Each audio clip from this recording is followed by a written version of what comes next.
మెదక్లో ఎమ్మెల్సీ కవిత మాట్లాడుతున్నారు. లైవ్ లో చూద్దాం. ఏర్పాటు చేసుకున్నాం. జిల్లాని ఏర్పాటు చేసుకోవడంతోనే అన్ని హంగులు కూడా మన జిల్లాకు వచ్చినాయి. ప్రత్యేకంగా మెడికల్ కాలేజ్ కావచ్చు, ఎస్పీ ఆఫీస్ కావచ్చు, కలెక్టరేట్ కావచ్చు, అనేక రకాలైనటువంటి డెవలప్మెంట్ అన్నీ కూడా వచ్చినటువంటి సందర్భం. నిజంగా మెదక్ ఎంత ప్రత్యేకంగా అనిపిస్తుంది అంటే మెదక్ గురించి ఆలోచన చేస్తేనే మనసు ఆహ్లాదంగా ఉంటుంది. అమ్మగారు ఊరు కాబట్టి నాకు కొంచెం ఆ ప్రేమ కూడా ఉంటుంది.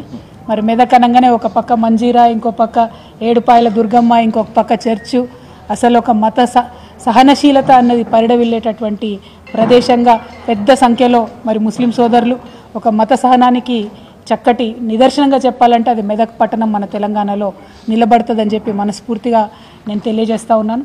ఈ మెదక్ బాగుండాలే, ఇక్కడ ఉండేటటువంటి అద్భుతమైనటువంటి పంటలు సిరులు ఒకప్పుడు ఉండే అని ఆనాడు శ్రీనాథుడు కూడా చెప్పిండని చెప్పి మన కేసీఆర్ గారు పదే పదే చెప్తూ ఉంటారు. మరి మెదక్ మళ్ళా అట్లా పచ్చబడాలి, మంచిగా పంటలతోని ఉండాలి, సిరుల రాసులు ఇక్కడ పొంగాలనేటటువంటి కళతోని మరి ఇక్కడ అంతకుముందు సింగూరు నుంచి నీళ్లు హైదరాబాద్ పోతుండే, ఇక్కడ ఉండేటటువంటి గణపురం ఆయకట్లో రైతులకు నీళ్లు రానటువంటి పరిస్థితి ఉండే. కానీ తెలంగాణ ఏర్పడ్డ తర్వాత కేసీఆర్ గారు పట్టుబట్టి మరి గోదావరి జలాలతోని సింగూరుని నింపి తద్వారా గణపురం ఆయకట్టునంతా కూడా